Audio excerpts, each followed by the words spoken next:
still builds up. Until people collect enough to where you get enough. I figure one more day. It's a nice one, man.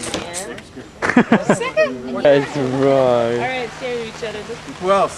Alright, one, two. Oh man. Oh God. Right on. Alright, here's history after he shaved. He looks 13 again. I don't know. It's quite scary. I didn't know you told me. Yeah. Oh yeah. We go a lot of. I'm Moonshine. I'm from Salisbury, Maryland. That's right on the eastern shore, the coast of Maryland. And why did I decide to hike the trail? Let's see, I was working up on the Appalachian Trail in New Hampshire in the huts up there, and I just met a lot of thru-hikers, probably about 80% of thru-hikers in 2003 and 2004, and I just kind of got the bug after listening to all their stories.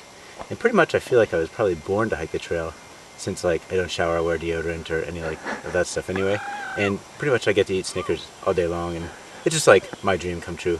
So I think I was pretty much born to be out here. So that's kind of why I'm out here. Plus I love the people, I love the adventure and the experience. It's really great.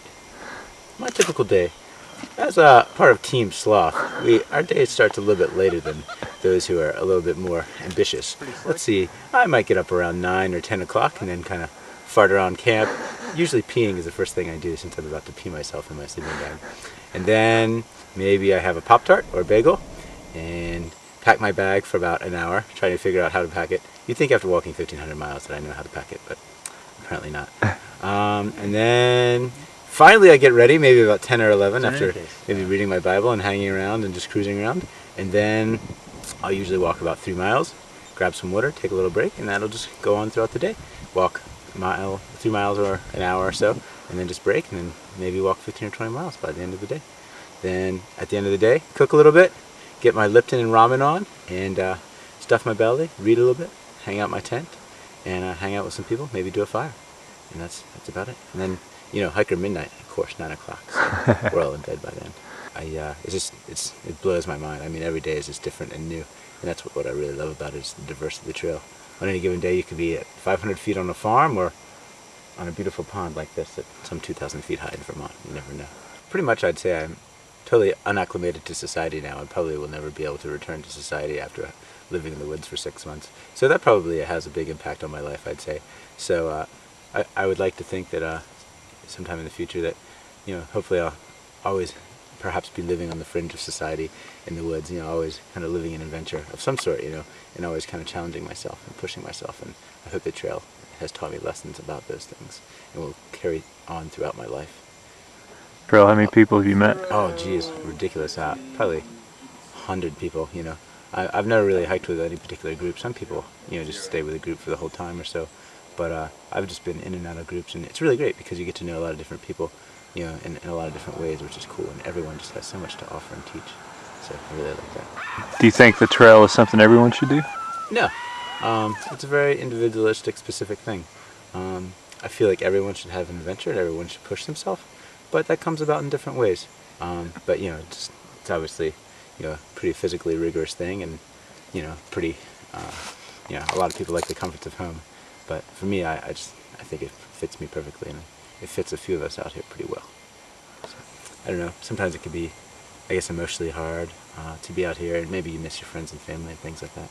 But, you know, otherwise, I'd say 95% of the time I enjoy it. Of course, there's always hard days when you have rain. You've been walking in rain for like 5 days straight, and everything you have is wet and soaking. And it gets to be, you know, a little straining on those days, but that's part of the experience, you know. It makes the adventure, I'd say. And it all makes it worth it in the end, you know, when you can look back and say, wow, like, I've hiked through this, through good and bad days, but...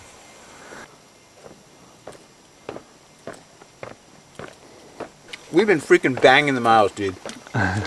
We have been doing Vermont 150 miles in less than 10 days, and we're going to make our goal. We're going to be in Hanover, New Hampshire tomorrow. 2 states left, baby. What have we been doing? We've been doing 20 plus days every day for like 7 days in a row. It's pretty crazy. And, well, I do have to add that we have been slack packing. So that, you know, that goes out to you, Team Sloth, because, you know, what else would a sloth do except slack pack it? But we have carried our packs for about half of those miles, so it's been good. We've been stopping and we're banging it today. So yeah, that's what we've been doing the last few days. Vermont, totally green.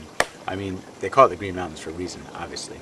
But it's just amazing. It's like these lush, beautiful rainforests almost. And it's pretty much rained at least once a night, I say, while we've been here, which is okay. Keeps it cool. We got nice cool weather.